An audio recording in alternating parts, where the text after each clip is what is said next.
নমস্কার, কলকাতা টিভিতে স্বাগত। সঙ্গে রয়েছে অনন্যা। শুরু করছি বাংলাদেশ সারাদিন। প্রথমেই দেখে নেব হেডলাইন্স। প্রধানমন্ত্রী শেখ হাসিনা বলেছেন, নৌকা ক্ষমতায় এলেই দেশের মানুষের উন্নতি হয়, জীবন মানের উন্নয়ন হয়।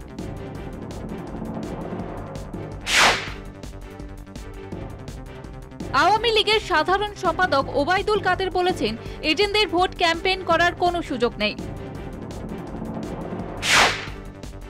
নির্বাচনকে আরো নিরাপদ করতে দীর্ঘ সময় মাঠে থাকবে সেনাবাহিনীর স্বরাষ্ট্রমন্ত্রী আসাদুজ্জামান খান কামাল। গত 24 ঘন্টায় ঘটে গেছে বিভিন্ন ঘটনা। বাংলাদেশের সেই সমস্ত খবরের দিকে নজর রাখবো।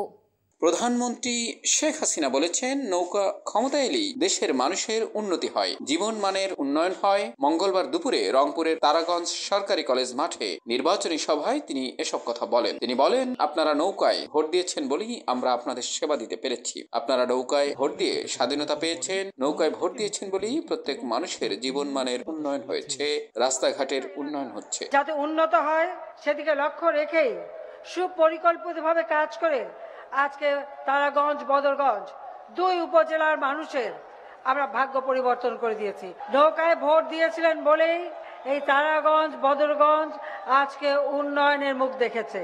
যে নৌকা মার্কে ভোট দিয়ে আজকে উত্তরবঙ্গ এখন আর মঙ্গাপীড়িত এলাকা নাই।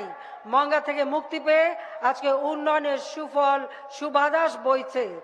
এই নৌকা মার্কাই আপনাদের জীবন মান উন্নত করেছে। দেশে খাদ্য নিরাপত্তায় সরকারের কার্যক্রম তুলে ধরে প্রধানমন্ত্রী বলেন, বিশেষ করে যারা নিম্নবিত্ত তাদের জন্য ভর্তুকি মূল্যে খাবার তুলে দিচ্ছি। আওয়ামী লীগের সাধারণ সম্পাদক ওবায়দুল কাদের বলেছেন, এজেন্টদের ভোট ক্যাম্পেইন করার কোনো সুযোগ নেই। তাই যারা এজেন্ট থাকবেন তারা নিয়ম কানুন মেনে কাজ করবেন। নির্বাচন নিয়ে আমরা বদনাম করতে চাই না। বিশেষ করে প্রধানমন্ত্রী চাইছেন সত্যিকার অর্থে একটি সুষ্ঠু নির্বাচন। তাই নির্বাচনে যারা পোলিং এজেন্ট থাকবেন তারা সঠিকভাবে দায়িত্ব পালন করবেন। ইলেকশনকে নিয়ে সারা দেশে এই ঢাকা শহরে ও বিভিন্ন কনস্টিটিউয়েন্সিতে যান, নির্বাচনের পরিবেশ কত উৎসব মুখর।